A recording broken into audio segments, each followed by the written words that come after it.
l'honneur d'être invité et puis d'animer un panel dans le cadre de ce grand rassemblement, le Forum international de la jeunesse africaine.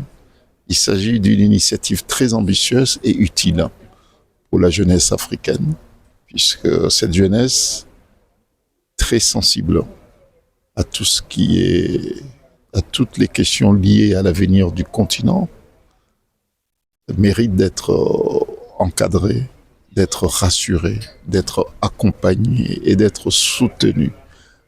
Et j'ai accepté avec fierté d'être là parmi les grandes personnalités qui ont accepté de venir animer ce forum.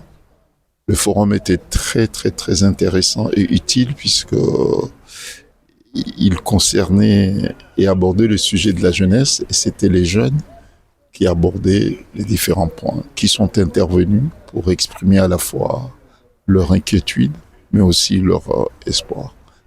Il s'agit de la 2e édition et je pense que les prochaines éditions, la prochaine, sera encore plus grande et bénéficiera, et ça j'en suis certain, plus de relief et puis plus d'engagement encore, puisque 24 pays représentés ici par leurs jeunes, par leur jeunesse, c'est quelque chose d'extraordinaire. Il n'y a que, pour l'instant, le Sénégal qui donne autant d'opportunités, autant de liberté et puis d'engagement aux jeunes africains pour s'exprimer en toute liberté. L'environnement s'y prête et il fallait absolument saisir cette opportunité. Et c'est pour cette raison que je tenais absolument à être présent, puisque je savais qu'il y avait un espace, une possibilité de lancer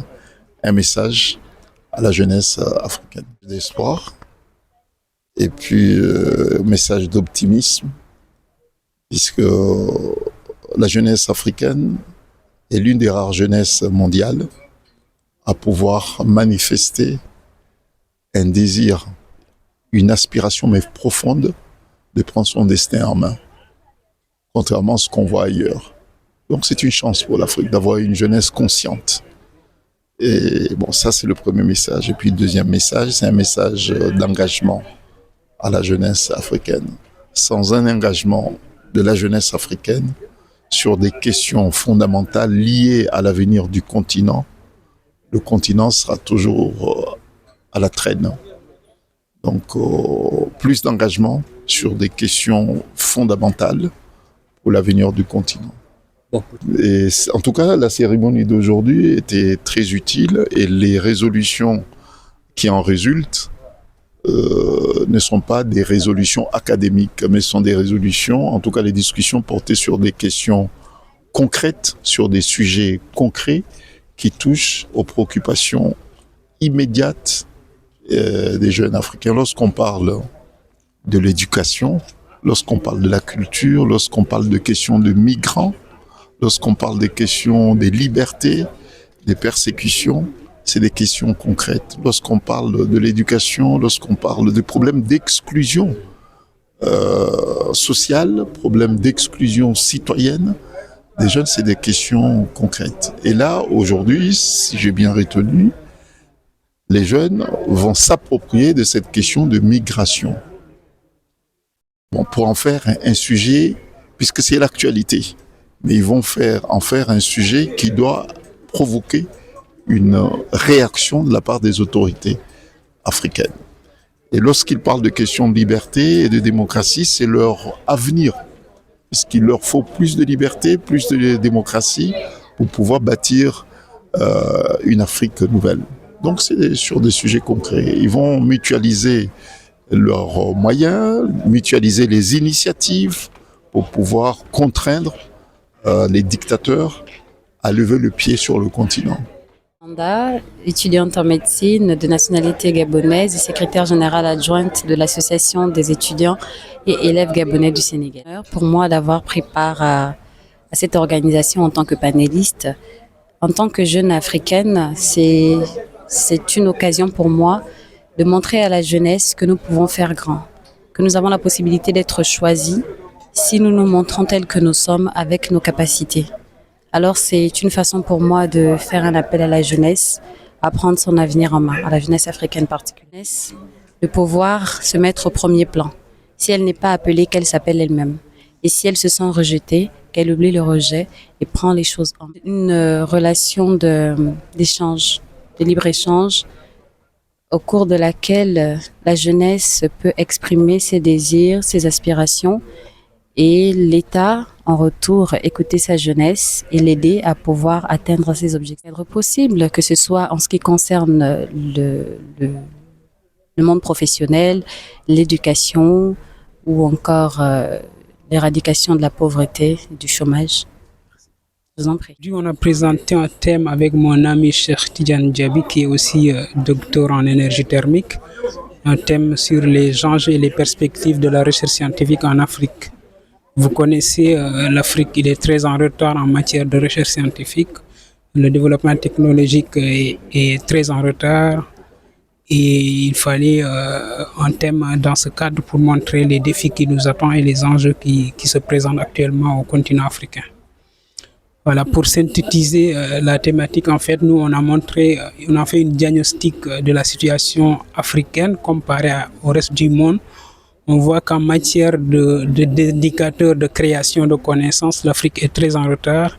On a moins de chercheurs, on investit moins dans la recherche et le développement.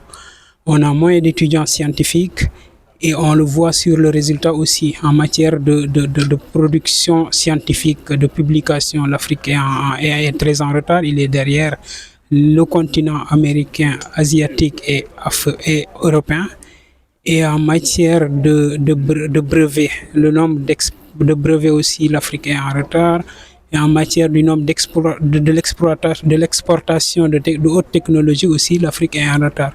Et tout ça, c'est les conséquences du fait qu'on n'investit pas du tout dans la recherche scientifique. Il ne fait pas partie en général, on peut dire, il ne fait pas partie de la politique de nos gouvernements, quoi.